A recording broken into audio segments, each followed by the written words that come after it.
à tous, je suis Anatolie, très heureuse de vous retrouver pour ce deuxième épisode de Femme Entrepreneur, la nouvelle web-série de PNTV en partenariat avec Femme et Challenge. Bonjour Marion. Bonjour Anatolie. Merci de nous accueillir ici. Alors, est-ce que tu peux nous expliquer un peu le concept de l'Ortillerie ? Oui, tout à fait. Alors l'Ortillerie, c'est des ateliers nature zéro déchet pour apprendre à devenir consommateur et pour aussi simplifier sa vie et adopter de bonnes habitudes, on va dire, environnementales.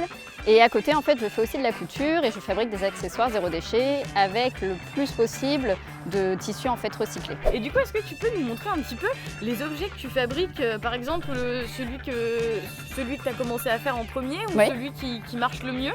Oui, pas de souci. On va dans l'atelier, c'est parti.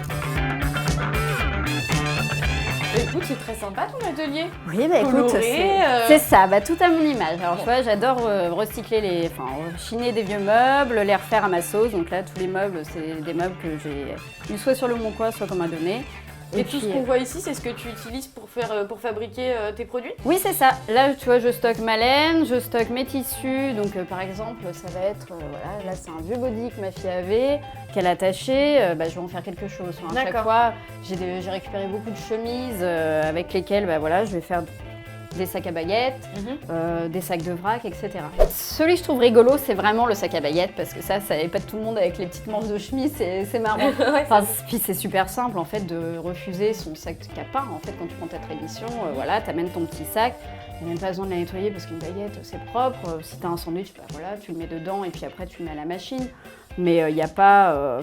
c'est assez simple et puis ça fait rigoler quand on voit la petite manche de chemise. C'est très mignon. C'est rigolo.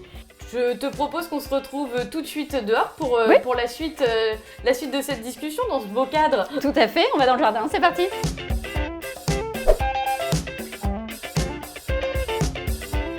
Est-ce que tu peux nous expliquer ton parcours de vie ?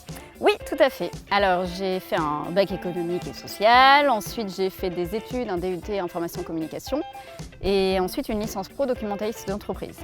Ensuite, j'ai travaillé pendant 7 ans en tant que documentaliste dans différentes structures, et puis j'ai eu ma première fille, j'ai été licenciée suite à ma grossesse, et ensuite j'ai retrouvé un petit contrat de documentaliste. Ensuite, avec mon mari, on a fait un deuxième enfant, donc j'ai eu un petit garçon, j'ai une petite fille et un petit garçon. Et puis j'ai cherché à me réorienter pour avoir vraiment un métier qui me correspondait. D'accord. Et quel a été le déclic justement pour te lancer, pour passer de documentaliste à entreprendre quelque chose dans un univers complètement différent ? Le déclic, ça a été, donc j'ai eu mes enfants et là je me suis dit, donc j'étais maman au foyer si je puis dire quand même pendant quelques années. D'accord. Et je me suis dit, s'il faut que je les laisse à quelqu'un pour les élever, il faut que ce soit pour un métier qui m'épanouisse vraiment, qui me donne envie d'aller travailler tous les matins et que je sache que j'ai une action en fait.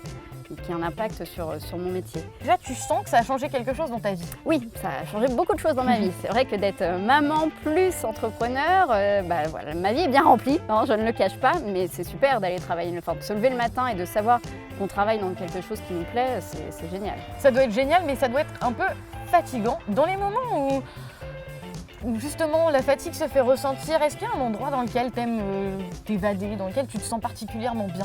Oui, alors déjà j'ai la chance d'avoir un beau jardin, mais quand j'ai besoin de me ressourcer vraiment, je vais monter à cheval et j'ai la chance d'avoir ma jument qui est pas très loin. C'est vrai ? Ouais. Et si je te propose qu'on aille la voir ensemble, ça te dit ? C'est parti, on y va. Super, direction l'enclos de la jument de Marion pour comprendre un peu plus son quotidien.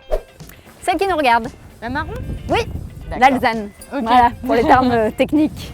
Et elle s'appelle comment ? Mira. Mira. Surnommée Mimi. D'accord.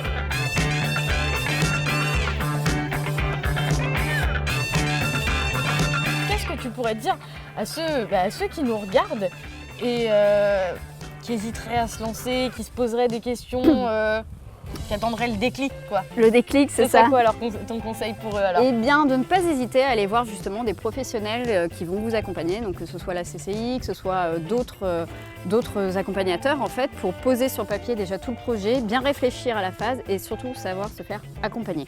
Poser ses questions, aller voir les professionnels et en fait, on n'est jamais seul finalement. Super. Merci beaucoup Marion. Merci à toi. Merci de nous avoir accordé de ton temps pour nous faire partager ton expérience. Avec plaisir. N'oubliez pas de nous suivre sur les réseaux sociaux si ce n'est pas encore fait, il s'affiche juste en bas de votre écran pour ne rien louper de notre web série. À très vite.